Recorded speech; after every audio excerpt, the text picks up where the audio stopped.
Hello दोस्तों, जियो गुरुजी classes में आपका स्वागत है। मैं रोहित शर्मा, सब्जेक्ट अपना ज्योग्राफी। देखिए, आज टॉपिक अपने पास में है अर्ध शुष्क मरुस्थल से संबंधित टॉपिक। देखिए, अर्ध टॉपिक डालेंगे अपन, बी नंबर का टॉपिक अपना आज दूसरे नंबर का टॉपिक है। पिछले वीडियो में हमने शुष्क मरुस्थल के बारे में पढ़ा था। इस बार जो हम पढ़ेंगे वो टॉपिक होगा अपना अर्ध शुष्क मरुस्थल प्रदेश। देखिए, अर्ध शुष्क मरुस्थल प्रदेश की बात करें, जैसा कि हमको ये पता है कि हमारा जो राजस्थान है, ठीक है, एक बार मैं डायग्राम से आपको मैं बता देता हूं कि ये किस जगह पड़ता है। ये आपका राजस्थान का मानचित्र है, ठीक है, आगे बात समझ में। और इस राजस्थान के मानचित्र को हमने 4 भागों में डिवाइड किया था। पहला भाग जो कि आपके उत्तर पश्चिम मरुस्थल से संबंधित था। दूसरा भाग जो कि हमारे अरावली पर्वतमाला से संबंधित था, जो कि मध्यवर्तीय बोलते हैं इसको, मध्यवर्तीय अरावली पर्वतमाला। थर्ड नंबर पे जो था वो आपका कौन सा था? पूर्वी मैदानी क्षेत्र। और इसके बाद में जो ये भाग बच गया था अपना, ये वाला भाग, ये भाग जो था अपना कौन सा था? ये पूर्वी भाग और आपका जो दक्षिणी, ठीक है, हम कह सकते हैं दक्षिणी व पूर्वी पठार, और जिसे हम हाड़ौती के नाम से जानते हैं। ये तो आपको पता है।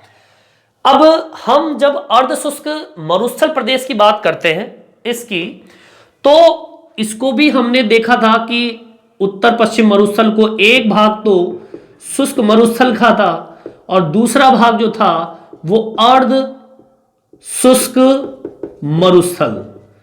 मतलब ये कि आपका जो मरुस्थल क्षेत्र है इसको भी हमने 2 भागों में डिवाइड किया है। पहला भाग हम पढ़ चुके हैं, दूसरा भाग जो है वो इस जगह मौजूद है। अब इसकी डेफिनेशन क्या बनती है कि अर्ध शुष्क मरुस्थल है कहां पर?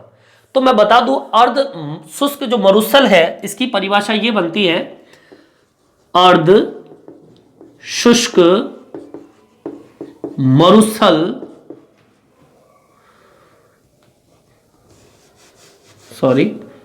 अर्ध शुष्क मरुस्थल प्रदेश। अब देखिए, 2 भागों के बीच में मौजूद है। 2 भाग कौन से? एक तो शुष्क मरुस्थल, एक अरावली पर्वतमाला। इन दोनों के बीच में ये मौजूद है। तो हम लिखेंगे अर्ध शुष्क मरुस्थल प्रदेश, शुष्क मरुस्थल व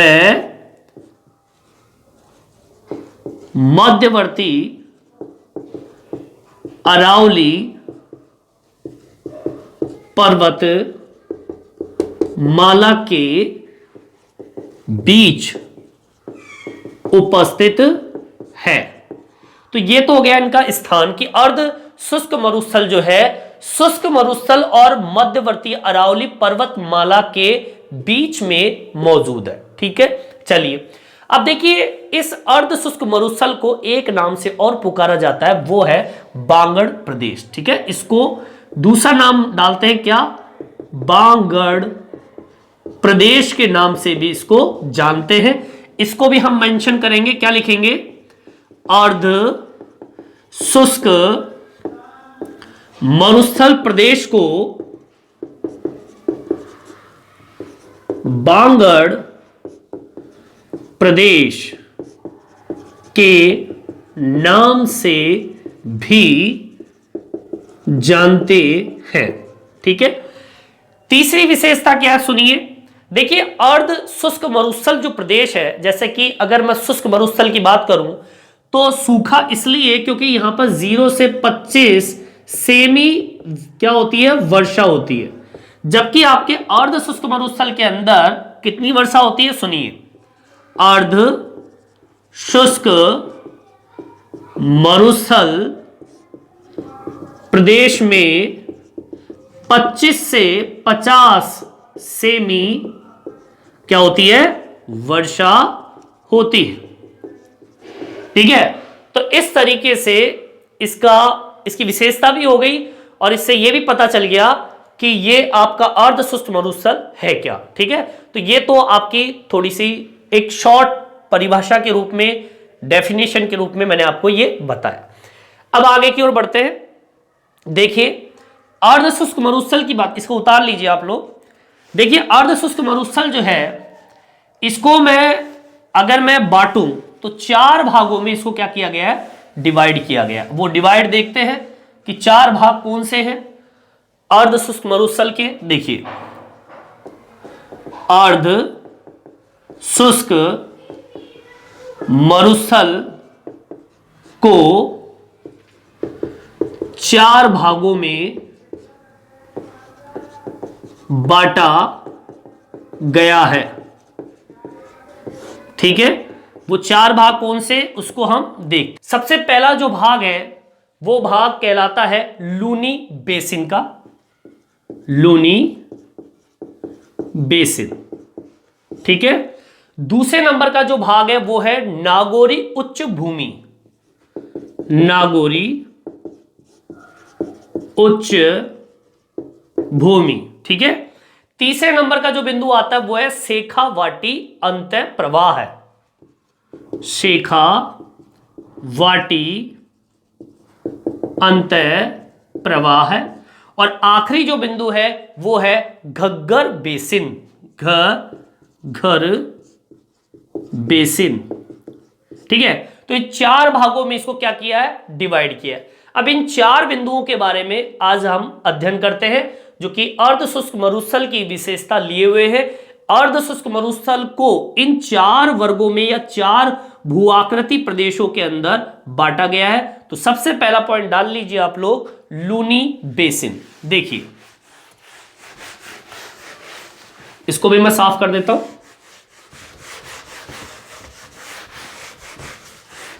देखिए भाई, सबसे पहला बिंदु डालते हैं अपन लूनी बेसिन प्रदेश। देखिए लूनी बेसिन प्रदेश की बात करें तो देखिए लूनी बेसिन प्रदेश के जो कुछ क्षेत्र है, कौन कौन से क्षेत्र इसके अंतर्गत आएंगे उसको भी हम देखेंगे। एक राजस्थान का फिर से अपन मानचित्र बनाते हैं। ठीक है,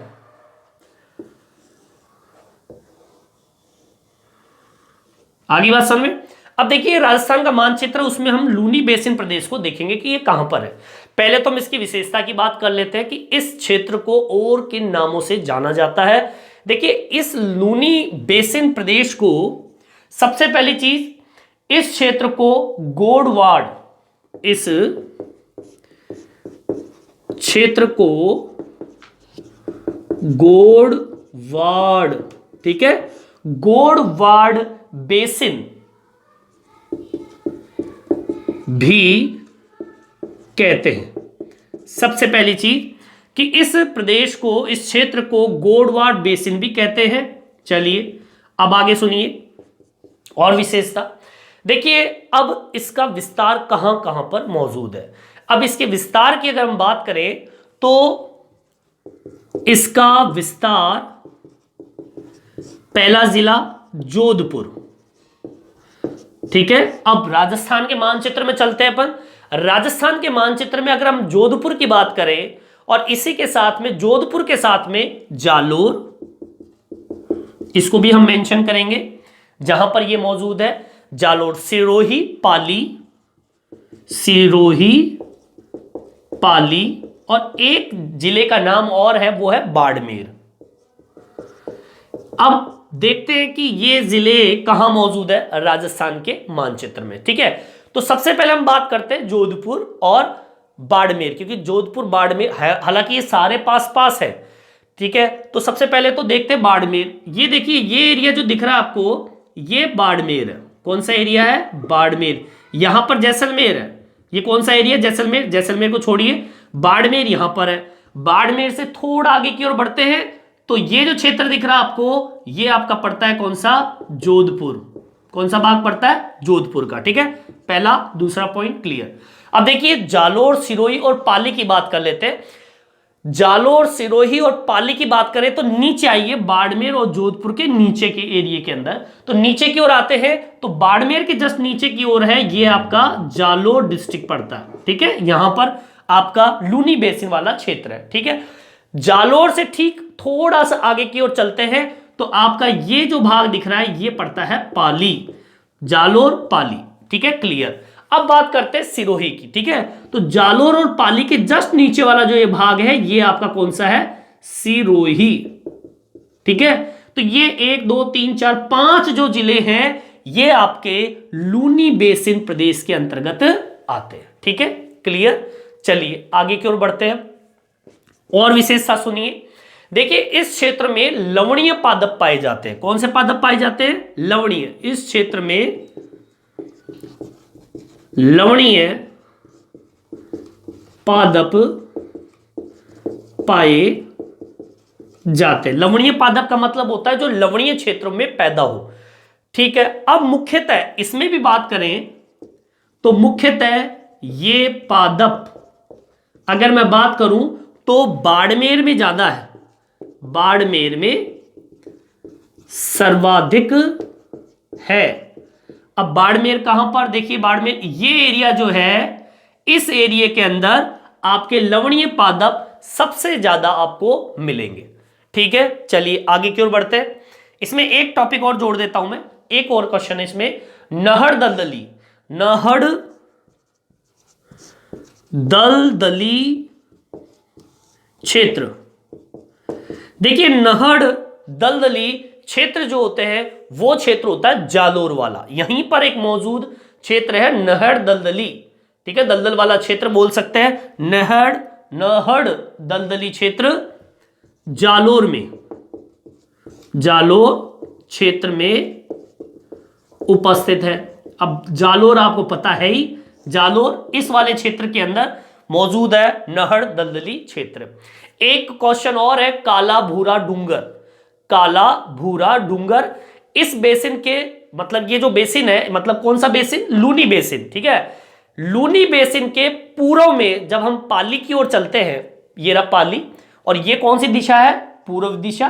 तो जब हम, ये कह रहा है इस बेसिन के, अब ये बेसिन एरिया है, इसके जब हम पूर्व की ओर चलते हैं तो पड़ता है कौन सा, पाली, पाली डिस्ट्रिक्ट पड़ता है। और इस पाली डिस्ट्रिक्ट के अंदर जो पहाड़ियां मौजूद है उसको हम काला भूरा डूंगर के नाम से जानते हैं। इसको भी मैं आपके सामने मेंशन कर रहा हूं, इसको उतार लीजिए आप लोग। ठीक है, इसको मैं यहीं पे मेंशन कर देता हूं। देखिए क्या ये क्वेश्चन आ जाए, काला भूरा डूंगर, मैं पूरा ही साफ कर देता हूं उसको। ठीक है ना, फिर अगला टॉपिक डालेंगे इसके अंदर अपन, काला भूरा डूंगर। देखिए काला भूरा डूंगर मैंने क्या बताया आपको, काला भूरा डूंगर जो है इस बेसिन के, कौन सा बेसिन, लूनी बेसिन के कौन सी दिशा के अंदर, पूर्व, मतलब इधर की ओर चलते हैं, पूर्व में पाली, कौन सा डिस्ट्रिक्ट पड़ रहा है अपना, पाली। ठीक है ना, पाली पड़ रहा है, पूर्व की ओर चलते हैं, इस ये बेसिन है, इसके पूर्व में चलते हैं तो पाली पड़ता है। तो पाली जो है उस पाली में स्थित पहाड़ियों को क्या कहते हैं, काला भूरा डूंगर के नाम से जाना जाता है। ठीक है, तो ये तो ही बात लूनी बेसिन की, किसकी बात हुई, लूनी बेसिन। और आपका ये लूनी बेसिन भैया, ये वाला एरिया आपका लूनी बेसिन का मौजूद है, जिसमें आपके 5 जिले मौजूद है। ठीक है, चलिए आगे की ओर बढ़ते हैं अपन। अब हम बात करेंगे, कौन से बेसिन की बात करेंगे, अगला जो बेसिन आता है वो आता है नागौरी उच्च भूमि। ठीक है, सेकंड पॉइंट डाल लीजिए, नागौरी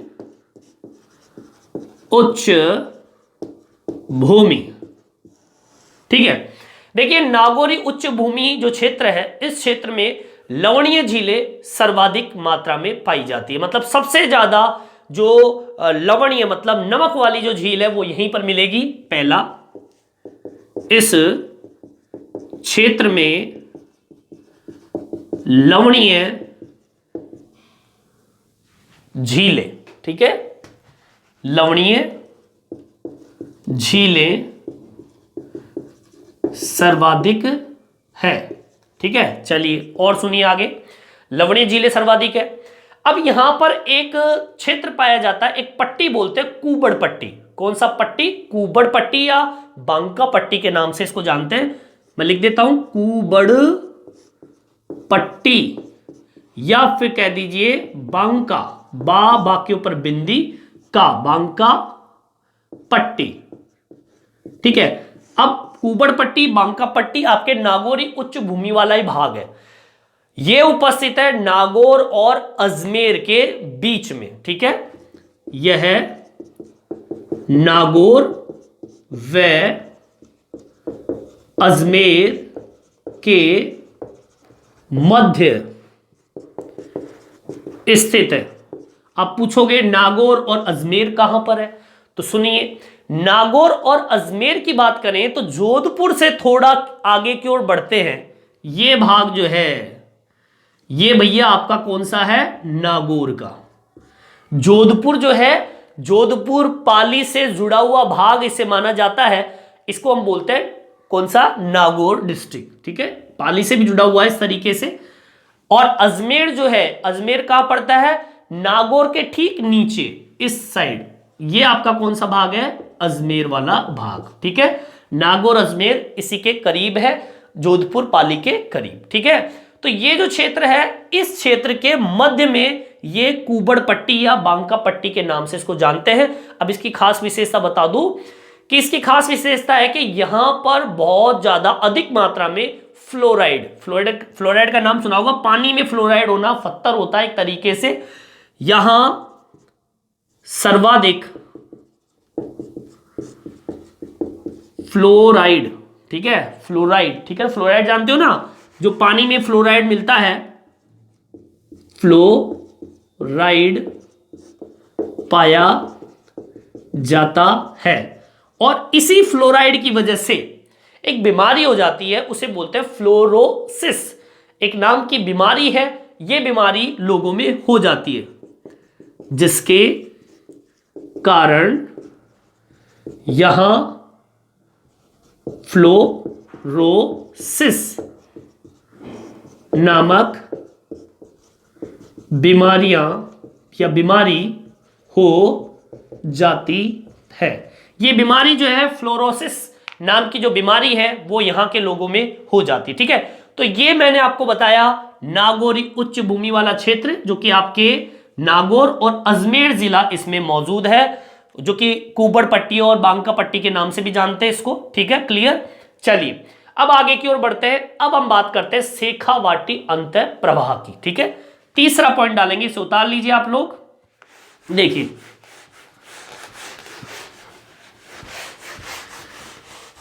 एक एक जिले अपन राजस्थान में बढ़ते जाएंगे, जिससे आपको यह भी पता चल जाएगा कि ये भाग कहां पर मौजूद है। तीसरे नंबर का पॉइंट डालेंगे, कौन सा? शेखावाटी। ठीक है, शेखावाटी अंतः प्रवाह।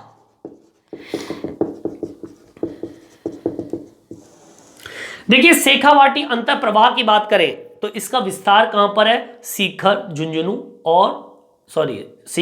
चूरू। शेखावाटी में 3 ही जिले आते हैं। ठीक है, तो विस्तार हो गया। इसका विस्तार सीकर,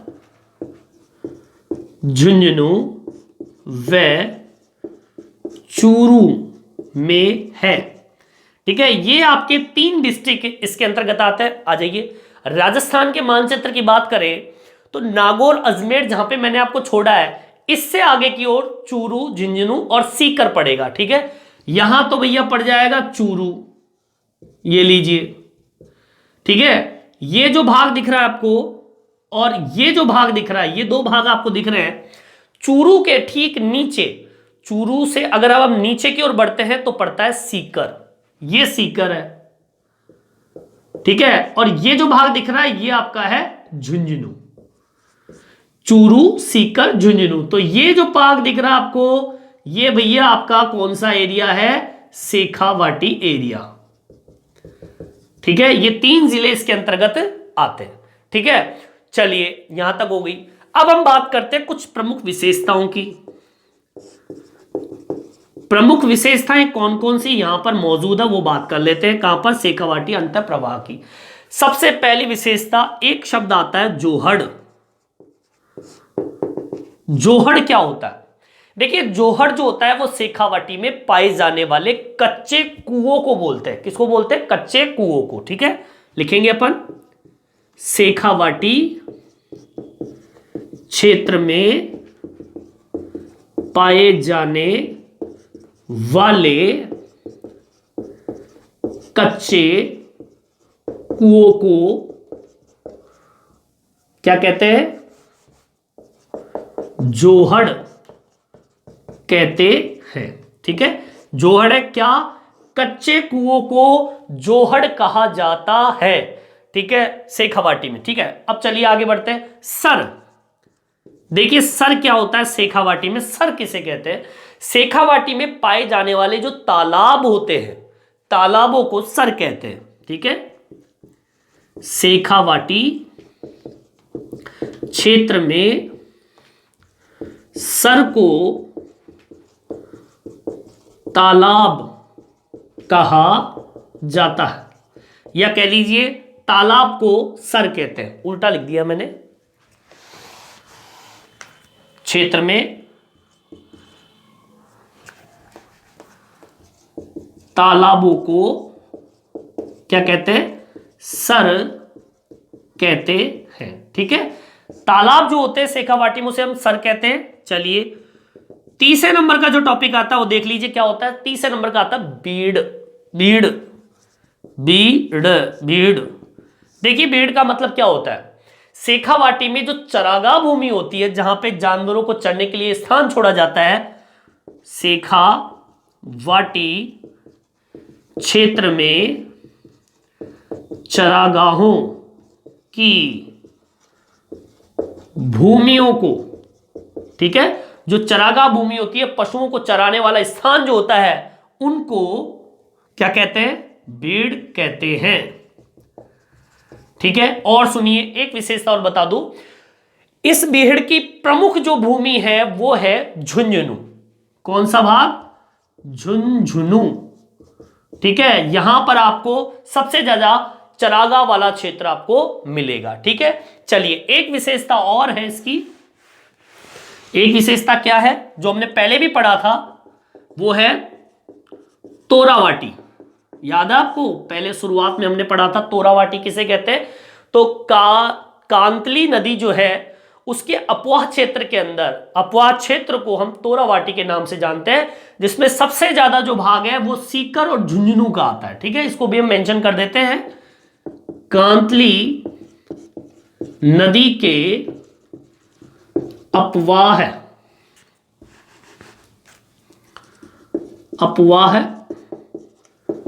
क्षेत्र को क्या कहते हैं? तोरावाटी क्षेत्र कहते हैं। और जिसमें कौन सा सर्वाधिक भाग, कौन सा? सीकर और झुंझुनू इसका विस्तार है। सीकर और झुंझुनू ये इसका विस्तार है तोरावाटी का। अब सीकर झुंझुनू ये रहा, सीकर और झुंझुनू ये क्षेत्र जो है वो तोरावाटी क्षेत्र के अंतर्गत आता है। ठीक है, चलिए अब हम बात करते हैं, आखिरी बिंदु जो है वो है कौन सा? घग्गर बेसिन वाला क्षेत्र। देखेंगे इसमें कौन कौन से जिले आते हैं। देखिए भैया, चौथा बिंदु है